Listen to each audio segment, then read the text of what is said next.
Folikan kɛrɛnkɛrɛnnen ko lase aw bɛɛ lajɛlen ma Bamakɔ TV jabaranin sanfɛ a ye aw bisimila an ka kunnafoni sinsinnimanw kɛnɛ kan min bɛ ka lase aw balimamuso ani aw denmuso korotunbagayogo fɛ. Kunnafoni daminɛna ka sanga ni bi tɛnɛndon ye juillet kalo tile 14 san 2025 an ka Mali finitigilakaw ka ɲɛmayaso ni o ye état major des armées ye ale ye laseli kɛ ka yira k'a fɔ an ka sɔrɔsiw ni bamaji tigilama dɔw kɔni karila ɲɔgɔn na Kidali ale ni ANIFIS ni ɲɔgɔn cɛ a yirala fɛnɛ k'a fɔ ko kɛlɛw kɔni bɛ sen na.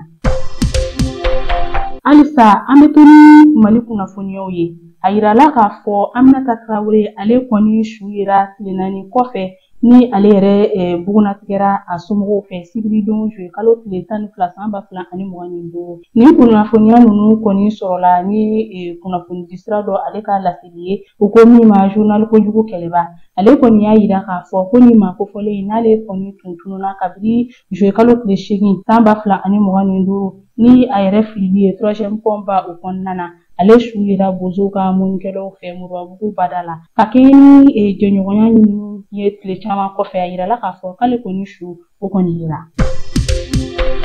Mali sanfɛ kalansow ka lekɔli karamɔgɔw ka lafasali jɛkulu ye laseli kɛ ka ɲɛsin u jɛɲɔgɔn cɛman ani musoman bɛɛ lajɛlen ma ka sanga ni sibiridon ye juillet kalo tile 12 san 2025 u ka baarabila kunfɔlɔw kɔni jateminɛna kosɛbɛ sanfɛ kalansow ka ekɔli karamɔgɔw ka cakɛdaw fɛ ni olu yɛrɛ ye foli ni tanu kɛ ka ɲɛsin u jɛɲɔgɔn ka wulikajɔw la ka kɛɲɛ ni bagabagaliw ye ka ɲɛsin u ma wulikajɔ in na u ye laseli fana kɛ ka ɲɛsin u jɛɲɔgɔnw ma k'a yira k'a fɔ ko gouvernement ale kɔni ma fara ɲɔgɔn kan foyi kɛ u ka baarabila sɛbɛn in kɔni na n'o ye préavis de grève ye ko b'a yira k'a fɔ an ka gouvernement ale kɔni magoba tɛ Mali sanfɛ kalansow ka lekɔli karamɔgɔw ka baarakɛlaw la o siratigɛ la u ye wele bila u jɛɲɔgɔnw ma u ka tɛmɛ ni u ka baarabilaw tako 2nan ye nin dɔgɔkun in kɔnɔ ka daminɛ tɛnɛndon juillet kalo tile 14 ka taa bila sibiridon juillet kalo tile 19 san 2025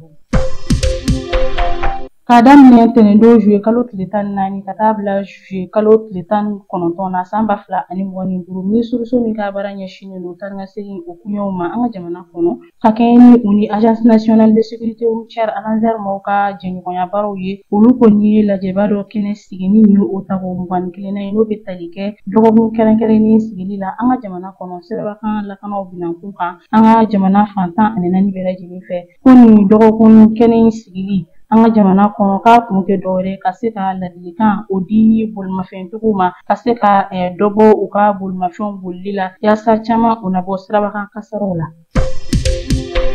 An bɛna an ka kunnafoniyaw kuncɛ ni kɔkan kibaruyaw ye ka kɛɲɛ ni faraɲɔgɔnkanba ye n'o ye manifestation ye Moritani jamana o kɔnɔna la kunun karidon n'o bɛnna juillet kalo tile 13 ma san 2025 a bɛ ye k'a fɔ Moritani jamana kɔnɔdenw kɔni tun murutilen don kosɛbɛ ka sababuya kɛ u ka jamanakuntigi ni o ye Mohamed Ould El Ghazouani taara lamaloya min lase u ma États-Unis jamana kan ka sanga ni ɲɔgɔn ye min tɛmɛna o ni Donald Trump ni ɲɔgɔn cɛ a bɛ ye fana k'a fɔ Moritani o dugudenw bɔra ka u ka dusumankasaw yira kosɛbɛ ni ka laɲini kɛ ni u ka jamana ɲɛma u ka fangaw bilali ye.